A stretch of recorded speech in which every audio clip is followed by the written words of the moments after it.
Welcome to Knowledge Reloaded.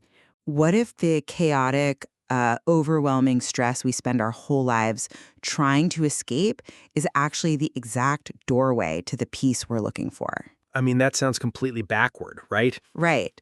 Welcome to the VAPMU, the debate. Today we are examining a fundamental assumption of modern life, the belief that inner peace requires silence. Yeah, like a complete retreat from the world. Exactly. An absence of friction.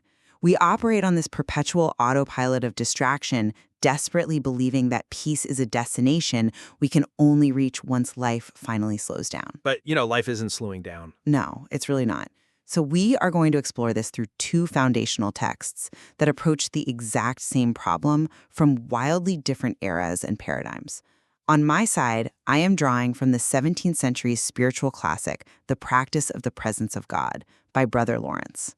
I am arguing that everyday stress is not an obstacle to spiritual growth, but the necessary mechanism for it, requiring an internal surrender that entirely transcends circumstance. And I will be drawing from John Kabat-Zinn's foundational clinical work, Full Catastrophe Living. I am arguing that while internal framing is a necessary tool, the modern technologically weaponized stress we face today presents an unprecedented biological threat. Right. It's a threat that cannot be managed by ancient spiritual resignation alone, but demands a rigorous, clinical, and highly active biological intervention. Okay. Well, to set the baseline for my argument, I want to introduce the historical premise of Brother Lawrence. He was a Carmelite friar in the 1600s, a former soldier, and, by his own admission, a rather clumsy, awkward fellow. He broke everything he touched, right? He did. He joined a monastery fully expecting the life to be a punishment for his fault. The prevailing wisdom of his time, and ours, honestly, is that spiritual connection happens in the quiet chapel or the silent retreat. The typical monk life. Yeah, exactly. But instead, Lawrence found the most profound spiritual connection imaginable in the monastery kitchen. He was the cook. It was a noisy, clattering, overwhelming environment with people constantly shouting for different things at the same time. Sounds like a modern restaurant line. It really does. Yet he documented that the noise of that kitchen did not differ at all from the time of prayer. My position is that the locus of peace is entirely internal. Lawrence dismantled the myth of the quiet retreat. Well, I come at it from a different way. The story of Brother Lawrence is a beautiful historical anecdote, sure, but applying it wholesale to the 21st century is frankly intellectually irresponsible. Oh, irresponsible. Really? Yeah, because we have to look at the sheer scale and mechanism of modern environmental demands. Kabat-Zinn's work emerged precisely because ancient frameworks were failing patients in modern chronic pain and stress clinics. Okay, but stress is stress, isn't it? Not exactly. A 17th century kitchen, no matter how clattery, is what we call a bounded stressor. It has physical limits. Right. The cooking eventually ends. Exactly. The monks go to sleep. Today, we are dealing with unbounded, infinite stressors. We carry algorithmic devices designed by the smartest engineers on the planet, specifically weaponized to hijack our dopamine systems. Which creates that constant buzz. Yes, it creates a relentless biological wear and tear known as the allostatic load. It is the chronic hyperarousal of our sympathetic nervous system, the fight-or-flight response. Because the system never shuts off. Right. The body continuously pumps out cortisol and adrenaline. It leads to increased blood pressure, severe digestive destruction, and a spike in C-reactive protein, which is the inflammatory marker linked to cardiovascular disease. Ancient spiritual surrender just does not biologically halt a technologically induced inflammatory cascade. Look, I see why you think that, but let me give you a different perspective on the supposed novelty of our modern crisis. The technology has changed, absolutely.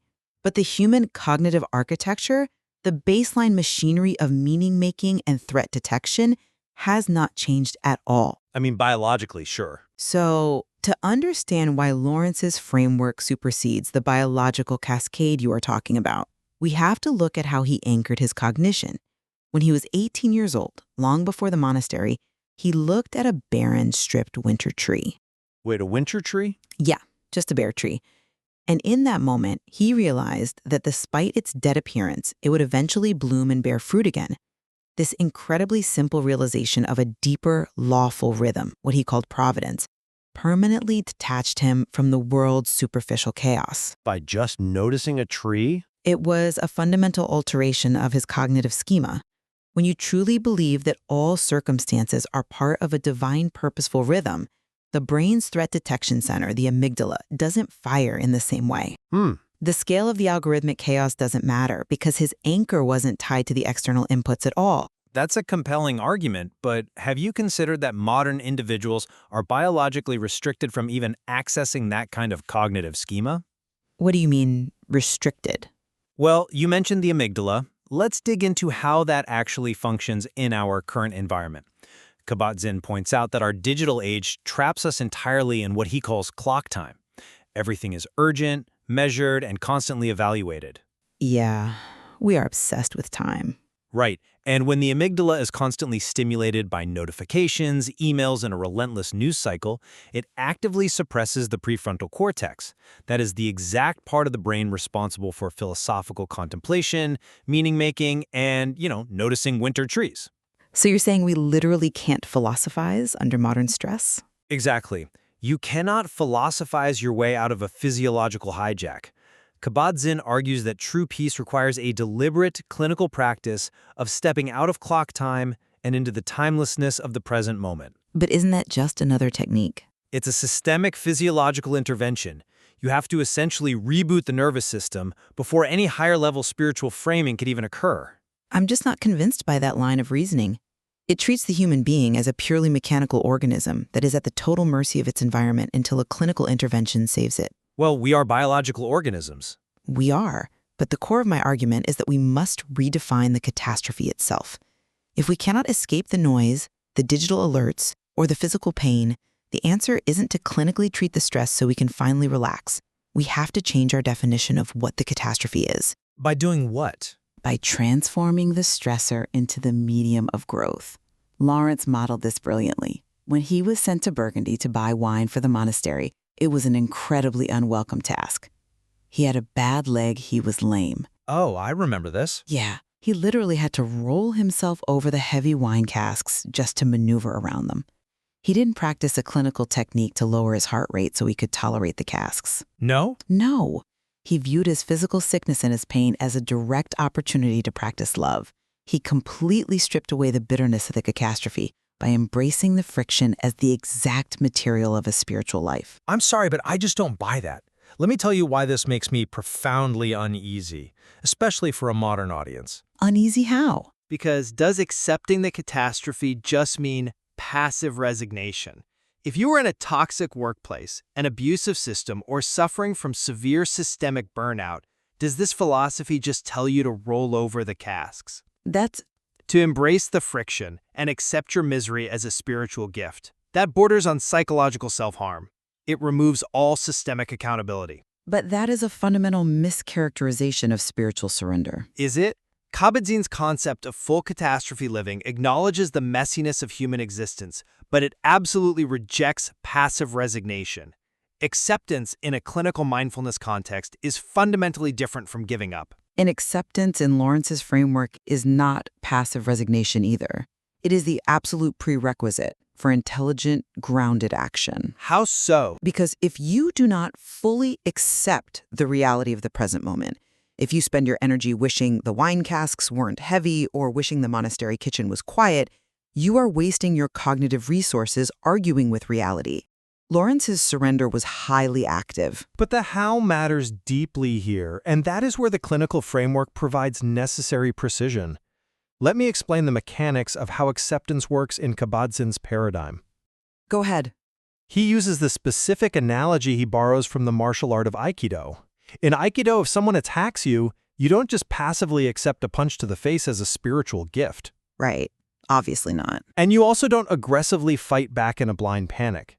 Instead, you move close to the attacker, you make contact, you maintain your own grounded center, and you pivot. You use their aggressive energy to unbalance them without causing harm. Okay, so how does that translate biologically? Biologically, this is exactly what mindfulness does to a stressor.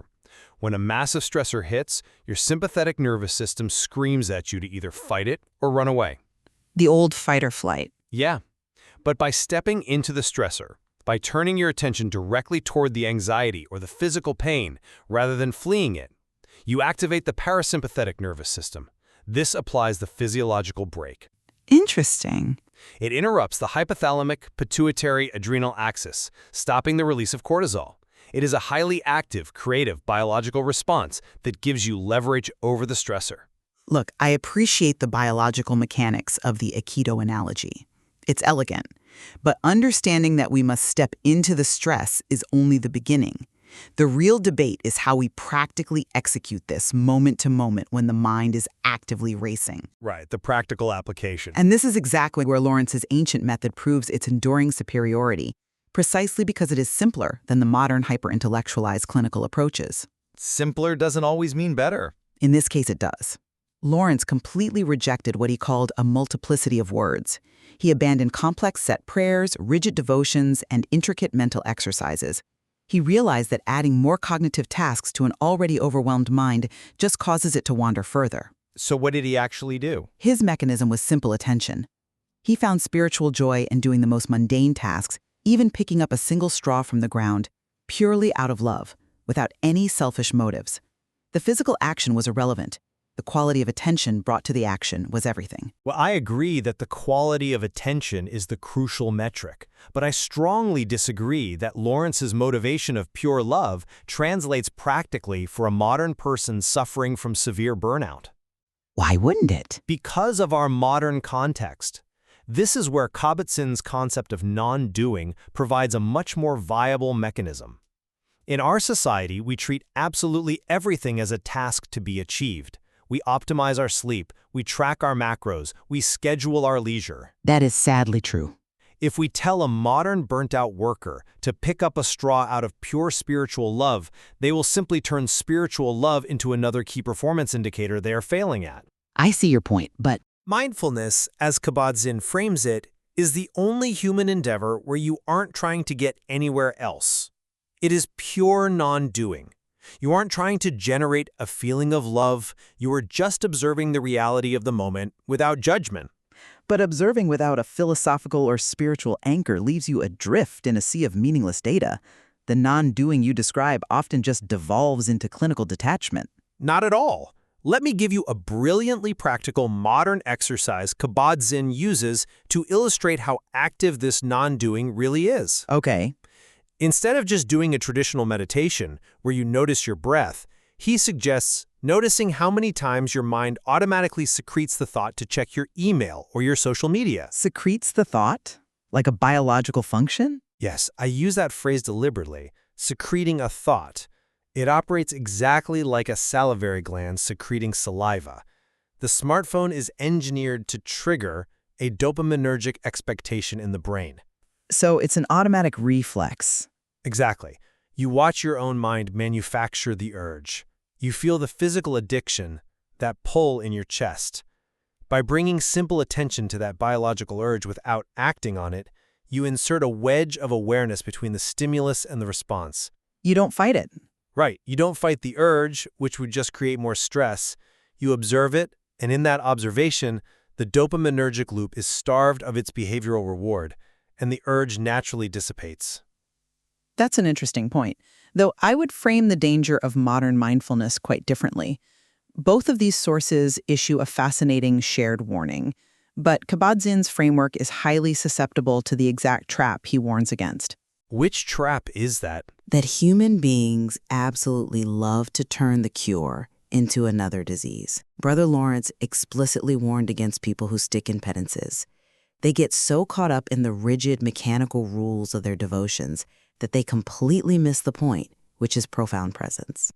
Today, the modern equivalent is the optimization of mindfulness. Well, on that specific danger, Kabat-Zinn is incredibly explicit. He warns constantly against instrumentalizing the present moment. Does he? Oh, absolutely.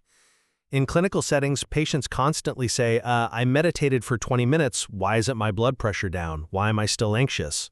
They are using now as a tool to get to a better later. They're treating it like a pill. Exactly. They are treating the present moment as a transaction. Both Lawrence and Kabat-Zinn advocate for what is called beginner's mind, inhabiting the raw, unevaluated present without demanding that it fix your immediate problems. But Kabat-Zinn's framework invites that transactional mindset because it is built within a clinical, biological paradigm that measures success and reduce cortisol and lower blood pressure. Lawrence avoids this entirely because his end goal is surrender, not health optimization.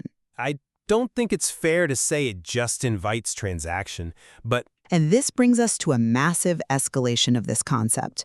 This practice of simple attention doesn't just regulate an individual nervous system. Both of our sources suggest it is the mechanism required to heal a fractured, hostile society. yes, world stress. Right. However, I argue that Lawrence's approach of radical internal surrender is the only genuine way to achieve it because it removes the ego from the equation entirely. I think scaling this up to world stress exposes the exact limitation of purely internal surrender. Let's look at Kabat-Zinn's analysis of the societal disease we face. We are bombarded by a globalized news cycle, school shootings, violent political divisions, the constant us versus them tribalism. It is overwhelming. He warns about the toxic, unprecedented combination of biotechnology and information technology which can manipulate human fear on a scale never before seen in history. Ancient friars did not have algorithms designed to maximize their outrage. So what's Kabat-Zinn's solution to that? Kabat-Zinn argues that the only way to survive this is to be what he calls orthogonal to the dualism. We have to step outside the rigid binary of our political and social systems. When we practice mindfulness, we realize we are literally, biologically exchanging atoms and molecules with everyone else on the planet with every breath we take. So it's a biological realization of connection. Exactly. The illusion of a separate, isolated self dissolves through biological realization. Okay, the technology amplifying the outrage is new, sure, but the human malice driving it is ancient. Lawrence looked at the exact same tribalism and violence in the 17th century. Well, it wasn't globalized in the same way. Maybe not on a smartphone, but when he heard of the daily miseries, the wars, and the sins of the world, he wasn't surprised.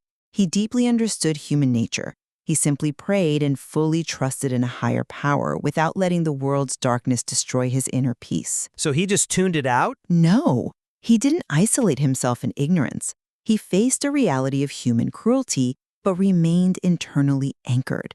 This is what Kabat-Zinn points toward when he says mindfulness has a profound ethical foundation, but Lawrence achieved it through a complete abandonment of the ego. By securing your own center and surrendering your personal demands, you stop contributing to the world's chaos. Systemic healing doesn't start with biological realization. It starts with the death of the self-centered ego. I'm just not convinced by that line of reasoning. Because focusing solely on the death of the ego while ignoring external systems sounds dangerously close to abdicating social responsibility. If everyone just focuses on accepting the will of providence while the world burns, the world still burns. That's a bit reductive. But Kabat-Zinn addresses the systemic interaction beautifully. He suggests that we view human society like a crystal lattice structure in chemistry. A crystal lattice? Yeah. In a crystal lattice, the molecules are interconnected in a specific geometric pattern.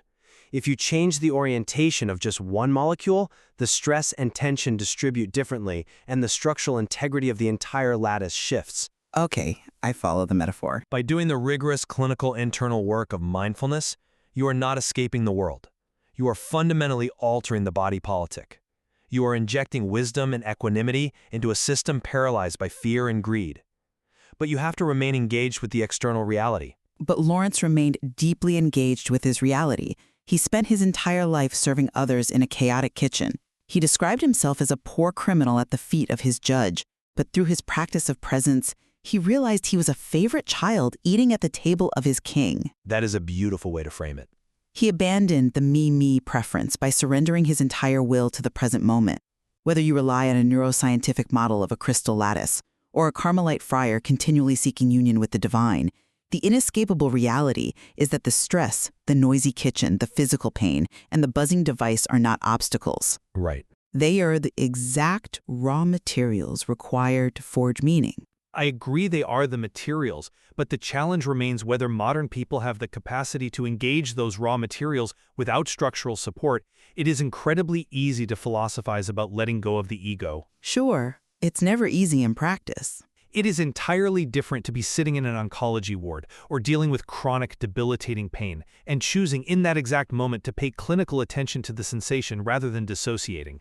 It takes an agonizing amount of energy to stay focused in the present when the present is biologically screaming at you to escape. Absolutely. The stress isn't the barrier to the practice, yes, but we must equip people with the biological tools to survive the wind before we ask them to adjust their sails. It demands immense energy. But, the alternative is far worse. The alternative is spending your entire life living ahead of each day, perpetually bracing for impact, waiting for a peaceful retirement or a silent retreat that may never come. A destination we never reach. Exactly. We do not need to quit our jobs or run away to the woods to find tranquility. We can transform our daily exhaustion into a profound living connection by simply paying attention, holding our struggles with grace, and doing ordinary things with extraordinary presence. It requires a radical, perhaps uncomfortable shift in perspective.